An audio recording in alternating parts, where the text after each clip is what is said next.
இனிமே கண்ணை மூடிட்டு கடலை எண்ணெய் வாங்கலாம். ஏன்னா மந்த்ரா கடலை எண்ணெய் இதயத்தின் தயாரிப்பு. வறுக்க பொரிக்க ஏன் எல்லா சமையலுக்கும் மந்த்ரா தான். மந்த்ரா கடலை எண்ணெய், அபார ருசி, ஆரோக்கியமான உடல் நலம். ஜேம்ஸ் அண்ட் கோவின் வேலண்டைன்ஸ் டே சேல் பிப்ரவரி 13, 14, 15 மற்றும் 16.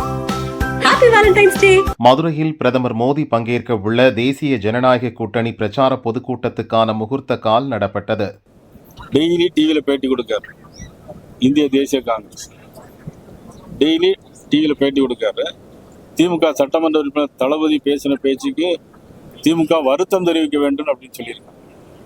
அது வடிவம் பெறுதா இல்லையா? கூட்டணி மந்திரி சபை கொடுக்க முடியாது, ஒத்து வராதுன்னு சொல்றாரு. அப்போ அது வடிவம் பெற்றிருக்கா பெறலையா? நாங்கள் இப்போ எங்களுடைய வடிவத்தை பார்த்தீங்களா? இப்போ மதுரையிலே இப்படி இருக்குன்னா சென்னை முழுவதும் என்ன எப்படி இருக்கும்? ஆக முதலமைச்சருக்கு ஒரு வடிவம் இல்லாமல் இருக்கிறார். ஏன்னா ஒரு ஆட்சி முற்று பெறலை. 525 தேர்தல் அறிக்கை சொன்னாங்க.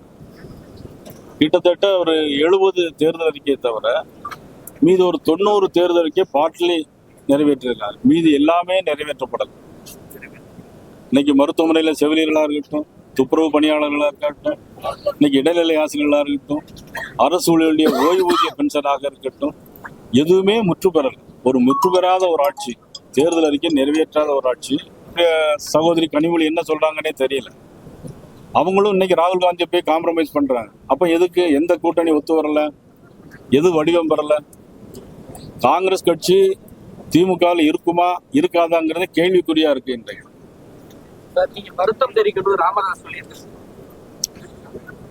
என்ன பொறுத்த மட்டும் தனிப்பட்ட முறையில யாருடைய மனதும் புண்படக்கூடாதுன்னு நினைக்கக்கூடியது, அவ்வளவுதான். தொடர்ச்சியா விஜய் அவருடைய கூட்டங்கள் வந்து கடுமையா பாஜகவையும் சேர்த்து விமர்சிச்சிருக்காரு, கொள்கை எதிர்ப்பு அடிப்படையில. ஆனா இப்போ யாரு விமர்சிக்கிறாங்க? விஜய் அவங்களுக்கு ஏதாவது கொள்கை இருக்குதா?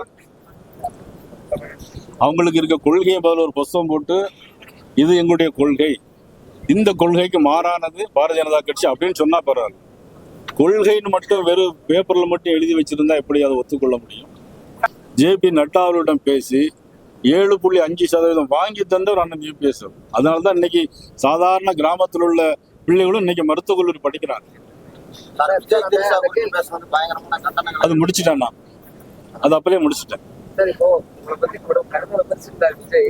இப்போ அந்த சிபிஐ என்கொயரி அதுக்கப்புறம் வந்து நடந்த கூட்டத்துல அவர் உங்களை பற்றி பேசுறத குறைச்சிருக்காரு, ரொம்ப கடுமையா பேச மாட்டாரு. இல்ல பேசிட்டு தானே, கண்டனம் எல்லாம் சொல்லிட்டு தானே. முன்னாடி பேசுற அளவுக்கு தீவிரமா பேசல சார் பாஜக. அதாவது 41 பேர் நீங்க திட்டிட்டு தான் இருக்கிறாங்க. அதை பத்தி ஒண்ணு இல்லை. நானும் திட்டிட்டு தான் இருக்கேன், அவங்களும் திட்டிட்டு தான் இருக்கு.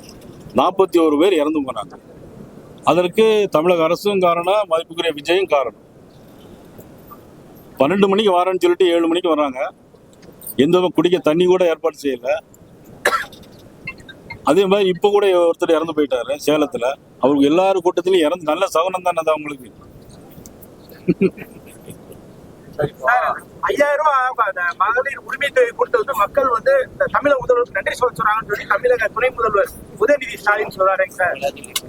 அவர் தான் சொல்றாரு, மக்கள் சொல்லணும்ல. அதாவது அண்ணன் யூபிஎஸ் 2000 ரூபாய் அனௌன்ஸ் பண்ணாங்க.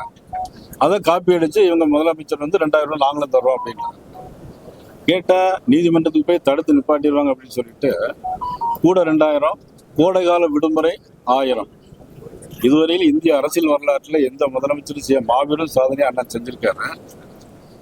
கோடைகால விடுமுறைக்கு போன வருஷம் கோடைகால விடுமுறை வந்துச்சு. இந்த வருஷம் எலெக்ஷனை முன்னிட்டு நீங்க தடுத்துருவீங்கன்னு சொல்றாங்க. சார் நான் அவர் முதலமைச்சர் சார், நாங்க எப்படி சார் தடுக்க முடியும்? வழக்கு தொடக்க இருந்தாங்க. யாரும் அங்க அந்த மாதிரி முகாந்திரமே இல்லையே. இவர் அனௌன்ஸ் பண்ண போறாருன்னே தெரியாது. இன்னைக்கு இவருடைய ஆட்சி மக்கள் விரோத ஆட்சியாக, மக்கள் வெறுக்கக்கூடிய ஆட்சியாக நடைபெறுகிறது. அதை சமாளிப்பதற்காக ரூபாய் கொடுத்து சமாளிக்க வேண்டும் என்பதற்காக பண்றாங்க. 5 வருஷம் கோடை காலம் வந்துச்சு, ஒரு விடுமுறை இல்லை. நான் இன்னொன்னு கூட சொல்றேன், இதோட முடிச்சிடலாம். நீங்க 1000 ரூபாய் தருவோம் அப்படின்னு சொல்லி 1000 ரூபாய் தருவோன்னு சொன்னாங்க. பாராளுமன்ற 28 மாசம் தரல. பாராளுமன்ற தேர்தல் வந்து கொடுத்தாங்க. உங்களுக்கு 2-3 வருஷமா கொடுக்கல. இப்ப தேர்தல் வரும்போது கொடுக்கலாம். அப்ப தேர்தலுக்கான ஒரு ஆட்சி தானே தவிர இது ஒரு குடும்ப ஆட்சி. முன்னாள் முதலமைச்சர் கலைஞர் அவர்கள், இப்பொழுது மதிப்புக்குரிய ஸ்டாலின் அவர்கள், அடுத்தால துணை முதலமைச்சரை முதலமைச்சராக்க வேண்டும் என்பதுதான் நோக்கமே தவிர வேற எந்த நோக்கமும் இல்லை இவர்களுக்கு.